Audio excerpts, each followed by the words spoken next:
मेरा नाम सुमन है और मेरा पति विदेश में काम करता है, जिसकी वजह से मैं उसकी गैर मौजूदगी को काफ़ी महसूस करती हूँ। मैं रात भर उसके लिए वीडियो देखती रहती हूँ और मेरी ख्वाहिशें रोज़ बढ़ती जा रही हैं, लेकिन मुझे समझ नहीं आ रहा कि इन्हें कैसे पूरा किया जाए।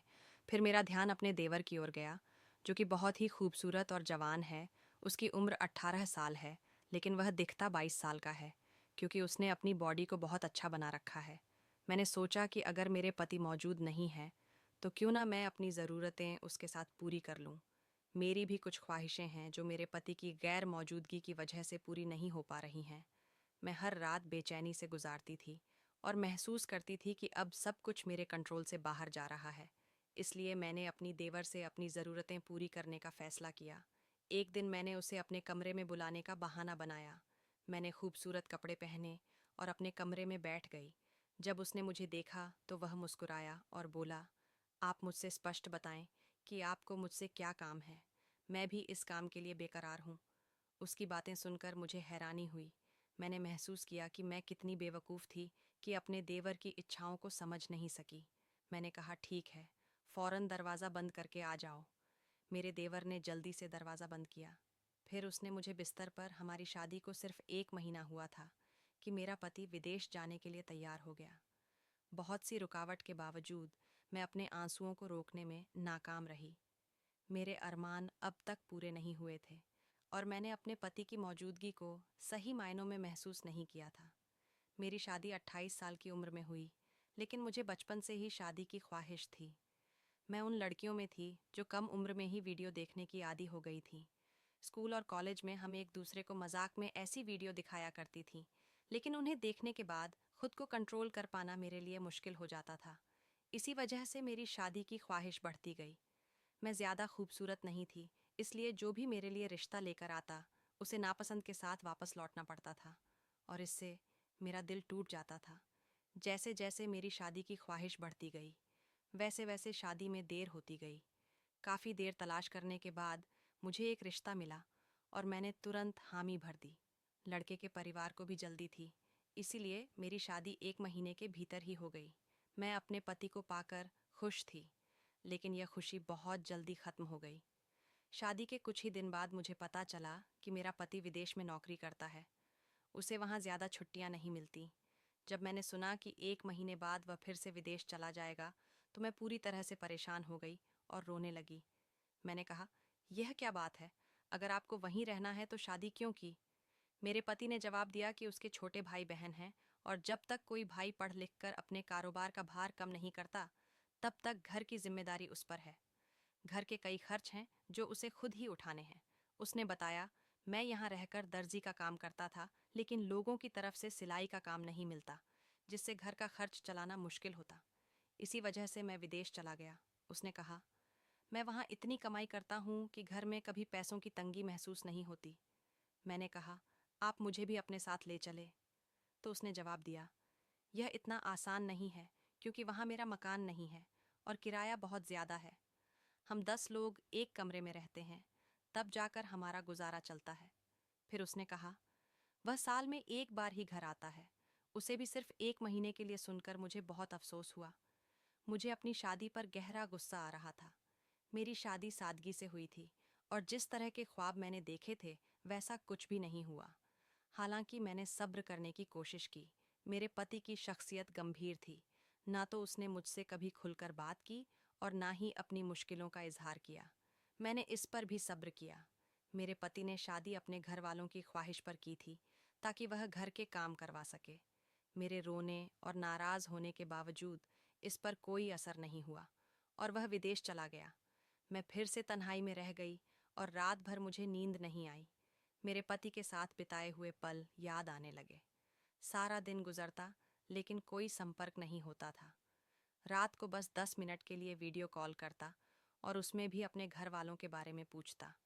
मैं उससे मोहब्बत भरी बातें करना चाहती थी, लेकिन वह मुझसे किसी भी मामले में बात नहीं करता था। मेरी सास भी मुझसे सिर्फ ज़रूरत की बातें करती थी, वरना मैं सारा दिन घर के कामों में व्यस्त रहती थी। हालांकि मेरा छोटा देवर मुझसे बातचीत करता रहता था। अक्सर मेरी सास रात को जल्दी सो जाती थी, जिसके नतीजे में मैं और मेरा देवर घर में अकेले होते थे। हम अक्सर रात का खाना भी एक साथ खाते थे। मेरा देवर एक समझदार लड़का था जो सारी रात मुझे अपनी यूनिवर्सिटी के किस्से सुनाता रहता था, लेकिन मुझे इसकी बातों में कोई दिलचस्पी नहीं थी। फिर मैं रात को अपने मोबाइल पर अंग्रेजी फिल्म देखने लगी। वह फिल्म काफ़ी बोरिंग थी और देखते देखते मैं सो गई। सुबह जब मैं उठी तो मेरे दिमाग में रात को देखी हुई फिल्म के सारे दृश्य घूम रहे थे। मैंने किचन में जाकर कुछ काम किया और दोपहर के लिए खाना तैयार कर लिया। काम करते समय भी वही दृश्य मेरे दिमाग में थे। मैं किचन में बैठ गई और मेरा दिल चाहा कि वह दृश्य फिर से देखूं। मैं हर चीज से बेफिक्र होकर उन्हें देखने लगी। अचानक मुझे कि कोई मेरे पीछे खड़ा है। जब मैंने पलटकर देखा तो मेरा देवर वहां मौजूद था और वह भी उस वीडियो को देख चुका था। उसे देखते ही मैं थोड़ी घबरा गई, लेकिन वह सीधा हो गया और कहा, भाभी, खाना तैयार हो गया है तो जल्दी से रोटी भी बना दीजिए। मैंने जवाब दिया, हाँ, मैं बस बनाने ही लगी थी। मैंने फौरन मोबाइल बंद कर दिया और रोटियां बनाने लगी। लेकिन फिर मैंने महसूस किया कि मेरे देवर का रवैया मुझसे बदलने लगा था। पहले वह मेरे कमरे में नहीं आता था, लेकिन बाद में वह रोज़ाना मेरे कमरे में आने लगा। एक दिन उसने कहा, भाभी, शाम की चाय आपके कमरे में ही पी लेते हैं। आजकल लाउंज में सर्दी बढ़ गई है। सर्दियों में मेरी सास की आदत थी कि वह ज़्यादातर अपने कमरे में रहती थी। मेरी सास खाना भी उसी कमरे में खाना खा रही थी। जब मैंने सास को खाना दे दिया तो अपने कमरे में देखा कि देवर मेरा मोबाइल चेक कर रहा था। उसने मेरी सारी हिस्ट्री देख ली थी और जान लिया था कि मैं किस तरह की वीडियो देखती हूँ। मुझे उसकी यह हरकत बहुत ख़राब निकली, क्योंकि वह कौन होता था मेरे मोबाइल की जांच करने वाला। मैंने चाय की ट्रे बिस्तर पर रखी और अपना मोबाइल एक और रख दिया। चाय पीते हुए मेरे देवर मुझसे पूछने लगा, आपको किस किस्म की फिल्में पसंद हैं? इस सवाल पर मैं कुछ हिचकिचाना जवाब दिया। आपका क्या मतलब है? उसने कहा, क्या आपको एक्शन फिल्में पसंद है या रोमांटिक? इस वक्त मुझे थोड़ी शर्मिंदगी महसूस हुई, क्योंकि वह उस दिन मेरे मोबाइल पर नापसंद मनाजिर देख चुका था। मैंने खामोशी इख्तियार की तो वह खुद ही कहने लगा, मुझे रोमांटिक फिल्में पसंद हैं। जब मैंने उसकी तरफ देखा तो उसने कहा कि उसे अंग्रेज़ी फिल्में बहुत पसंद हैं। फिर उसने मुझसे पूछा, आपको किस किस्म की फिल्में पसंद है? उसके सवाल पर मैंने उसे गौर से देखा तो वह हंसने लगा और बोला, आप मुझे अपना दोस्त बना सकती हैं। देवर और भाभी के बीच दोस्ती तो चलती ही है। इसके अलावा मुझे आप बहुत पसंद हैं। आपके पति ने आपके साथ अच्छा सलूक नहीं किया, आपको अकेला छोड़कर विदेश चले गए। उसकी बातें सुनकर मेरा चेहरा शर्म से लाल हो गया। मैंने कहा, मेरे सिर में दर्द है, आप अपनी चाय अपने कमरे में जाकर पी लें।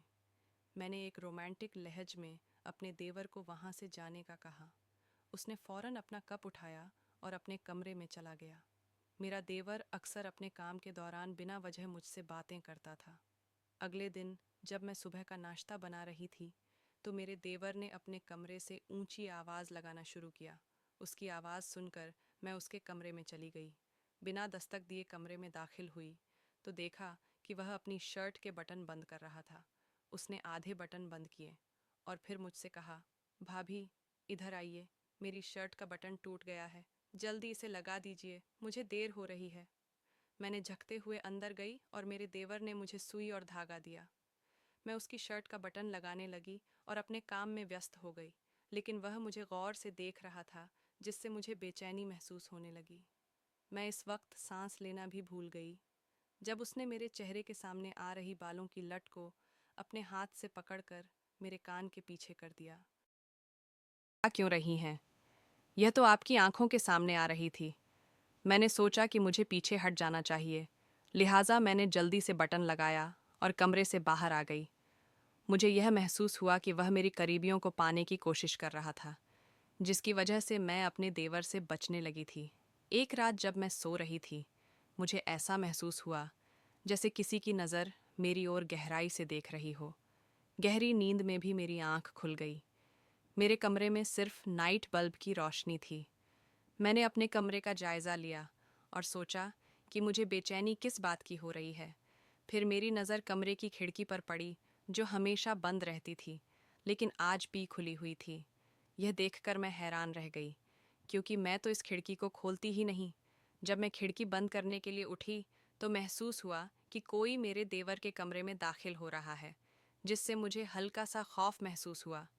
यकीनन वह मेरा देवर ही था, लेकिन मैंने उसे देखा नहीं। मैं अपने कमरे से बाहर निकलकर अपनी सास के कमरे में चली गई और उनके साथ लेट गई, लेकिन वह नींद में इतनी ऊंची आवाज़ में खर्राटे ले रही थी कि मैं वहां ज़्यादा देर नहीं रह सकी। इसलिए मुझे मजबूर होकर अपने कमरे में वापस आना पड़ा। सुबह नाश्ते के दौरान मेरे देवर ने मुझे मुस्कुराते हुए लगातार देखा। फिर उसने कहा, भाभी, आपको भाई की बहुत याद सताती होगी। मैंने जवाब दिया, हाँ, मुझे उनकी याद आती है। इस पर उसने बोला, फिर तो आपको पूरी रात करवटें बदलनी पड़ती होंगी। भाई की याद में तो आपको नींद नहीं आती होगी। उसके इस बात ने मुझे हैरत में डाल दिया। मैंने कहा, तुम आजकल बहुत बोलने लगे हो, आइंदा मेरे साथ ऐसी बातें मत करना। मेरी बात सुनकर वह वहां से चला गया। अगले रोज आधी रात को मेरी कमरे की खिड़की फिर से खुली हुई थी, लेकिन इस बार मैंने देखा कि खिड़की पर मेरा देवर मौजूद था, जो मुझे सोते हुए देख रहा था। ये देखकर मुझे बहुत गुस्सा आया कि ये किस तरह की हरकत है। मैंने अगले दिन उससे पूछ ही लिया, तुम मेरे कमरे की खिड़की में क्या देखने आते हो? मेरे सवाल पर वह मुस्कुराते हुए बोला, मुझे आपको सोते हुए देखना अच्छा लगता है। ये सुनकर मुझे उस पर गुस्सा आया और मैंने कहा, अगर तुमने दोबारा ऐसी हरकत की तो मैं तुम्हारी शिकायत तुम्हारी माँ से कर दूंगी। मेरी बात सुनकर वह गुस्से में चला गया, लेकिन रात को जब मैं सो रही थी तो मुझे ऐसा महसूस हुआ कि कोई मेरे पास सो रहा है। मैंने आंख खोलकर देखा तो मैंने अपने देवर को बहुत करीब पाया, जिससे मैं घबरा गई। मैंने पूछा, तुम मेरे कमरे में क्या कर रहे हो? तो उसने जवाब दिया, जब मैं कमरे का दरवाज़ा खोलकर सो रही थी तब ऐसा होना मुमकिन था। तुम्हारे शौहर भी यहाँ नहीं हैं। उसकी बेबाक बातें सुनकर मुझे गुस्सा आ गया। इससे पहले कि मैं बिस्तर से उठती, वह बेशर्म शख्स मुझे अपने घेरे में ले चुका था और फौरन मेरे मुंह पर हाथ रख दिया। वह कहने लगा, दरवाजे से कोई भी अंदर आ सकता है, तुमने यह दरवाज़ा मेरे लिए ही खोल रखा था। अब क्यों इतनी नेक बन रही हो? हालांकि मैंने कभी ऐसा सोचा भी नहीं था और मुझे कभी खतरा महसूस नहीं हुआ। मैंने तो अपने देवर को छोटे भाई की तरह समझा था, लेकिन यह सच है कि देवर कभी कभी आग की तरह होते हैं और उनसे दूर बना लेनी चाहिए। इस शख्स ने मेरी जिंदगी को बर्बाद कर दिया। मैं रोती रही, लेकिन इस पर कोई असर नहीं हुआ। उसने अपना काम खत्म किया और मुझसे कहा, अगर तुम कभी मुझसे मिलना चाहो तो मुझे बता देना। मैंने जवाब दिया, तुमने मेरे साथ ज़बरदस्ती की है। उसने कहा, जिस तरह की फिल्में और वीडियो तुम देखती हो वही सब किया है। आंखों का गुनाह तो तुम भी करती थी। मैंने कर लिया तो क्या गलत हो गया? ये कहकर वह चला गया। मैंने कभी सोचा भी नहीं था कि मेरे साथ ऐसा सब कुछ हो सकता है। अगले दिन मैं बिना बताए अपने मायके चली गई और सोचा कि यह बात अपने पति को बता दूं। मैंने अब तक यह बात किसी को नहीं बताई थी। एक दिन मेरी दोस्त मुझसे मिलने आई तो मैंने उसे अपनी सारी बातें बता दी। उसने मुझसे कहा, तुम्हें शुरू से ही अपने देवर को अपने साथ ज़्यादा आज़ाद नहीं रखना चाहिए था। इस घटना की शुरुआत उस समय हुई जब मुझे अपने पति के परिवार के लोगों की तरफ से अविश्वास का सामना करना पड़ा। मैं इस हालात से बहुत मायूस हुई।